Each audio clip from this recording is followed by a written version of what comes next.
Bismillahirrahmanirrahim. Assalamualaikum warahmatullahi wabarakatuh. Alhamdulillahilladzi wa kafa. Wassalatu wassalamu ala Muhammadin al-Mustafa alladzi arsalahu Allahu basyiran wa nadhira, amma ba'd. Para pemirsa yang dimuliakan oleh Allah Subhanahu wa taala, bersama-sama kita mengingat berbagai macam nikmat Allah yang masih dianugerahkan kepada kita bersama. Wadhkuru ni'matallahi 'alaikum, dan ingatlah oleh kalian nikmat Allah yang diberikan kepada kalian. Wa ma bikum min ni'matin faminallah. Apa saja nikmat yang Allah berikan kepada kita, itu sumber utamanya Allah Subhanahu wa taala. Allah berikan kita kesehatan, Allah berikan kita umur. Umur itu milik Allah. Namun umur itu hanya bersifat sebentar saja. Suatu saat umur ini akan ditarik pulang oleh Allah Subhanahu wa taala pada hari dan waktu yang telah dijanjikan. Begitu pula Allah memberikan kita kemudahan dalam berbagai macam urusan. Dan yang paling penting adalah alhamdulillah sampai saat ini Allah masih memberikan kita kemudahan di dalam berbuat ketaatan kepadanya, sehingga dengan ketaatan inilah sebagai modal kita untuk menghadap Allah Subhanahu wa taala kelak. Salawat beruntaikan salam tidak lupa kita sampaikan kepada Rasul junjungan alam Nabi Muhammad sallallahu alaihi wasallam. Syafaatnya amat kita harapkan di hari kemudian kala.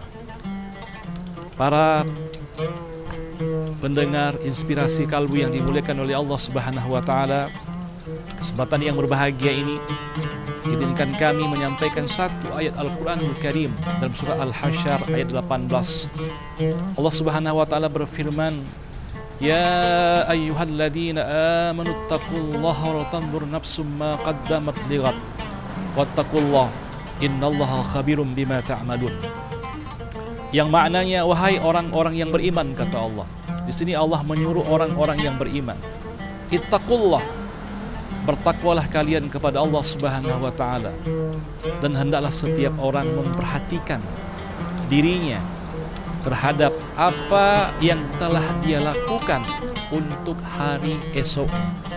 Dan bertakwalah kepada Allah Subhanahu wa taala, sungguhnya Allah Subhanahu wa taala Maha mengetahui apa saja yang kalian lakukan. Ini kira-kira makna daripada ayat ini. Para pemirsa yang dimuliakan oleh Allah Subhanahu wa taala, tentu dalam ayat ini yang pertama sekali Allah Subhanahu wa taala menyuruh kita untuk bertakwa kepada Allah Subhanahu wa taala. Sering kita mendengar kalimat takwa ini.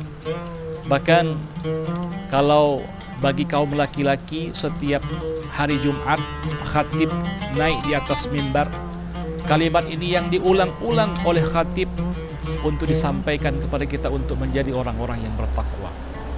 Takwa itu maknanya adalah al-imtisalu bi awamirillah wajtinabu nawahi. Takwa itu menjunjung tinggi perintah Allah Subhanahu wa taala dan juga meninggalkan semua larangan Allah Subhanahu wa taala. Pesan pertama dalam ayat ini, di mana kita disuruh untuk menjadi orang-orang yang bertakwa, orang-orang yang senantiasa dekat dengan Allah, di mana dia mau mengerjakan semua yang Allah perintahkan. Apakah itu salat 5 waktu sehari semalam, apakah itu di bulan Ramadan dia berpuasa Ramadan, apakah itu membayar zakat, bersedekah, dan lain-lain sebagainya daripada kewajiban-kewajiban. Dan juga takwa itu, kata para ulama, tidak hanya sekedar kita menjalankan ketaatan kepada Allah, tapi harus juga seimbang, di mana seseorang itu wajtinabu nawahi, dia juga meninggalkan semua larangan-larangan Allah Subhanahu wa taala. Ingat, di sini terkadang ada orang maaf itu ibadahnya rajin, tapi maksiat juga rutin. Nah, ini menjadi persoalan. Nah, jadi kalau orang yang bertakwa itu di mana dua hal ini seimbang. Dia dekat dengan Allah dengan melakukan ketaatan, dan juga dari sisi lain dia juga meninggalkan semua yang Allah larang. Apakah itu Allah melarang seseorang untuk dia berjudi, maka dia tinggalkan. Allah larang dia untuk melakukan perbuatan zina dan hal-hal yang mendekatinya, maka dia tinggalkan. Allah larang dia untuk minum khamar dan hal-hal yang lain yang Allah haramkan kepada kita, maka dia tinggalkan. hal semacam ini kalau seandainya mampu kita pertahankan dekat dengan Allah dengan ketaatan, kemudian kita pula meninggalkan semua larangan Allah, maka insya Allah kita bakal menjadi orang-orang yang bertakwa. Ini pesan pertama dalam ayat ini. Pesan yang kedua, Allah Subhanahu wa taala menyebutkan wal tandur nafsum ma qaddamat lighad. Hendaklah dia itu memperhatikan dirinya. Ini terkadang maaf, kita jarang memperhatikan diri kita. Yang kita perhatikan itu diri orang lain.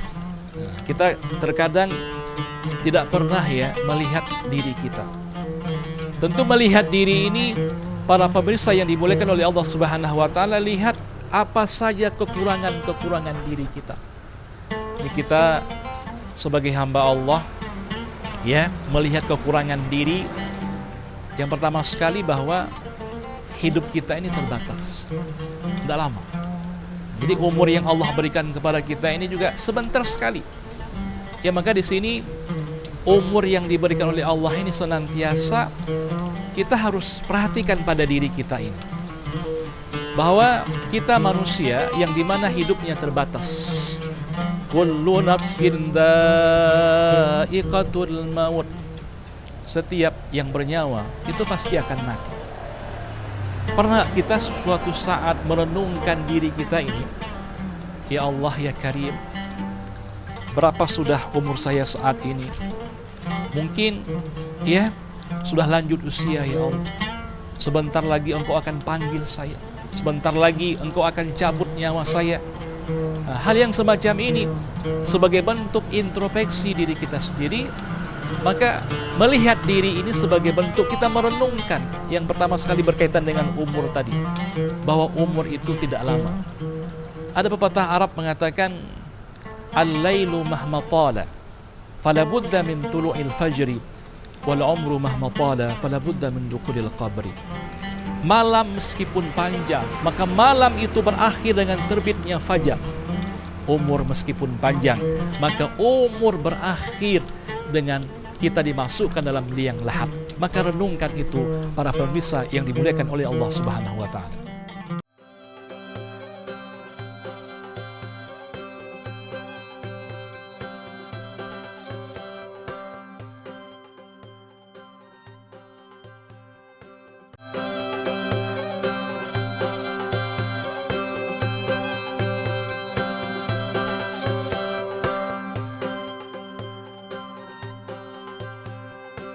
Umar bin Khattab menyebutkan dalam sebuah ungkapannya, hasibu anfusakum qabla an tuhasabu. Nah, hitunglah dirimu, hisablah dirimu, evaluasilah dirimu sebelum nanti kamu dihisab, dihitung oleh Allah Subhanahu wa taala. Maka selagi kita masih hidup di atas permukaan bumi ini, maka kita merenungkan tentang diri kita, menghisap tentang diri kita seperti poin tadi yang kami sampaikan, bahwa lihat umur kita yang terbatas ini. Kita lihat bahwa Allah Subhanahu wa taala menyebutkan tadi setiap yang namanya makhluk yang punya nyawa, dia akan mati. Pernah nggak kita suatu kali merenungkan tentang kematian kita? Ya Allah, kalau seandainya saya mati bagaimana? Tiba-tiba Engkau cabut nyawa saya bagaimana? Dan ingat bahwa Allah membatasi umur manusia itu nggak panjang-panjang. Kata Rasulullah SAW dalam sebuah hadisnya, a'maru ummati baina sittin wa sab'in.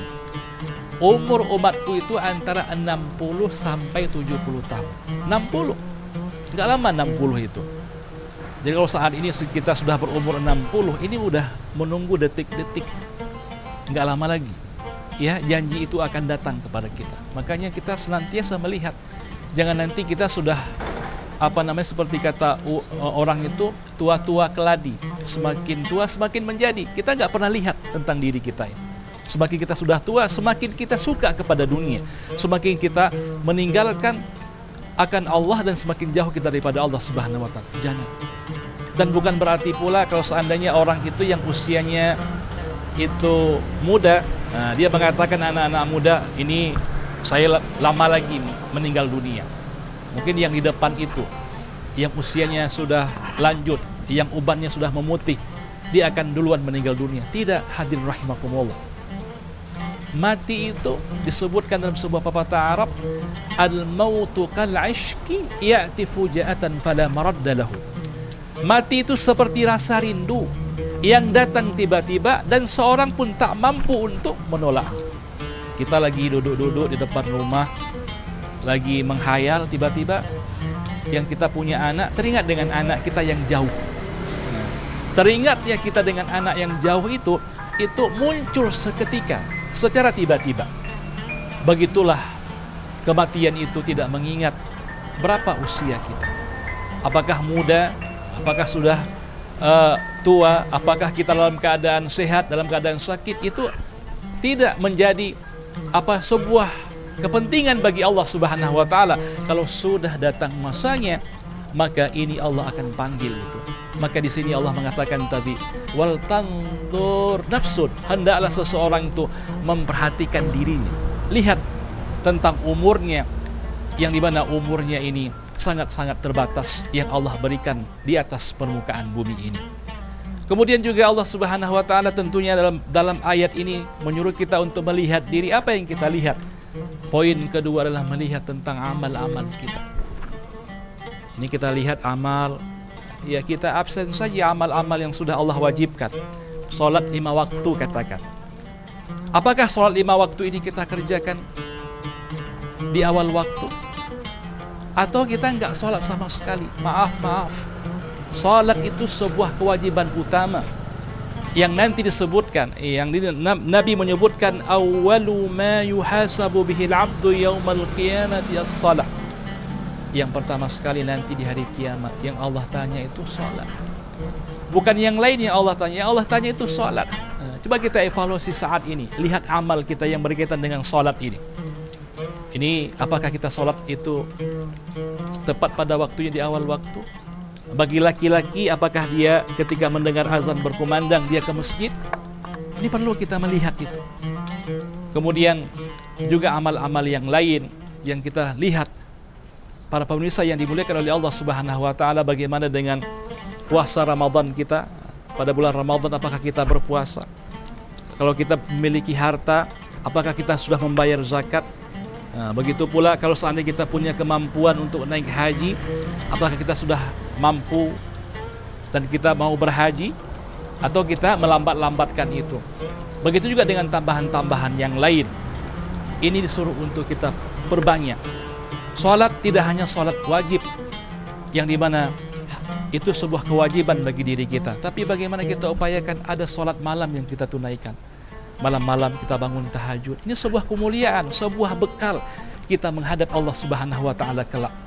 Siang-siang kalau ada kesempatan di waktu pagi, kita tunaikan salat duha sebagai bentuk tambahan buat kita bersama. Begitu juga kita memperbanyak membaca Al-Qur'an. Begitu juga kita memperbanyak sedekah dan amal-amal yang lainnya. Ini kalau seandainya kita melihat diri kita ini dalam masa 24 jam. Ini apalagi sekarang ini zamannya zaman yang serba sibuk dengan dunia teknologi, ya, informasi. Kebanyakan kita maaf itu menghabiskan waktunya itu dengan gadget atau dengan handphonenya. Ya, mau tidur lihat handphone, bangun tidur juga lihat handphone. Sepanjang hari dan seterusnya itu yang diperhatikan. Padahal ya kita perlu untuk salat, untuk beribadah, perlu untuk ya memperbanyak zikir dan membaca Al-Quran. Sebab ini bekal kita menghadap Allah Subhanahu wa taala. Maka poin kedua ini, para pemirsa yang dimuliakan oleh Allah Subhanahu wa taala, kita melihat diri kita. Amal-amal kita ini apakah menjadi amal-amal yang terbaik yang kita lakukan, sehingga amal inilah menjadi bekal kita untuk menghadap Allah Subhanahu wa taala kelak di hari kemudian. Nabi menyebutkan dalam sebuah hadisnya di mana yattabi'ul maitu salasun. Waktu orang meninggal dunia itu ada 3 yang mengiringinya. Ahluhu wa maluhu wa amaluhu. Dia diiringi oleh hartanya, kemudian dia diiringi oleh keluarganya, dan dia diiringi oleh amalnya. Ketika kita sudah dikuburkan, hadirin rahimakumullah, itu yang 2 pulang. Apa 2 yang pulang itu? keluarganya. Tidak ada keluarga yang setia yang mau menemani kita sampai dalam alam kubur kita. Tidak ada. Istri yang setia akan pulang, suami yang setia akan pulang, anak-anak yang cinta kepada kita, mereka akan pulang. Dan harta yang kita sudah berusaha mencarinya, rumah, kendaraan, semua meninggalkan kita sendirian. Apa yang paling setia itu? Yang paling setia ternyata amal soleh kita. Maka ini yang perlu kita perbanyak selama kita hidup di atas permukaan bumi ini. Para pemirsa yang dimuliakan oleh Allah Subhanahu wa Ta'ala.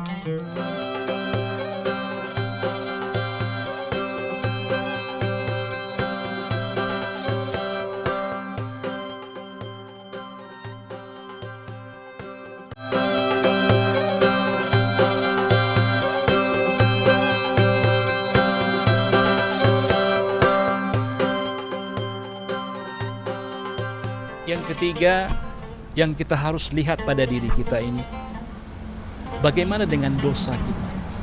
Nah, ini kita setiap hari pasti ada melanggar perintah Allah.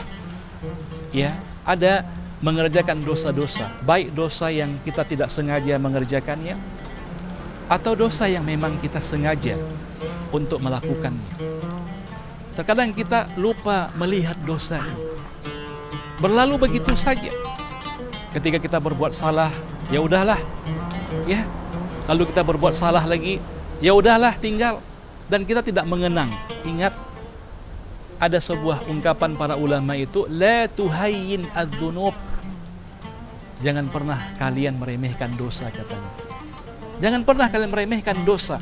Fa inna Adam ukhrija minal jannati bizambin wahid. Nabi Adam itu Allah keluarkan ia daripada surga, itu dosanya cuma satu. Satu dosa Nabi Adam. Tetapi Allah keluarkan ia dari surga. Bagaimana mungkin dosa kita yang sudah menumpuk, ya, yang sudah banyak. Coba ya pagi-pagi ya kita sekali-kali merenungkan. Ada nggak kita merenungkan, ya Allah, hari ini hari terus berlanjut, ya. Kemudian umurku berkurang, lalu amalku tidak bertambah, tapi dosaku yang bertambah. Kalau seandainya hari ini engkau jemput saya, engkau panggil saya, tentu saya siap tidak untuk menghadap kematian saya. Nah, ini kalau orang yang dimana dia itu mengingat dosanya, mengenang dosanya, apa yang dia lakukan? Dia akan segera beristighfar kepada Allah Subhanahu wa Ta'ala. Allah sebutkan, wasari'u ila maghfiratin min rabbikum wa jannatin arduhas samawati wal ard. Dan bersegeralah kalian, kata Allah, untuk mendapatkan ampunan daripada Tuhan kalian, yang surga itu seluas langit dan bumi. Ini Allah katakan. Apakah kita tidak berburu waktu, ya, untuk kita senantiasa siang malam memohon ampunan Allah Subhanahu wa Ta'ala, mengingat diri kita yang terbatas dari segi usia ini, melihat fisik kita juga yang terbatas, ya, bahwa kita tidak muda selamanya. Suatu saat kita akan tua, atau saat ini kita memang sudah tua, yang sudah tidak berdaya lagi. Kita lihat, ya, kulit kita sudah mulai keriput, rambut kita yang dulu putih, yang dulu hitam, sekarang sudah memutih dengan uban. Yang dimana tulang-tulang kita yang dulu kuat sekarang sudah mulai melemah. Apakah tidak pernah kita memperhatikan ini? Lalu pula ingat dengan diri kita yang bergelimang dengan dosa, dengan maksiat. Nabi Adam saja satu dosanya Allah usir dari surga. Bagaimana dengan kita? Banyak siang malam yang kita lakukan. Apakah kita tidak takut kepada Allah, para pemirsa yang dimuliakan oleh Allah Subhanahu wa Ta'ala, melakukan dosa itu? Karena di ujung ayat tadi yang kita baca, surah Al-Hasyr ayat 18 itu, wallahu khabirum bima ta'malun. Allah tahu setiap apa saja yang kita lakukan. Tahu Allah.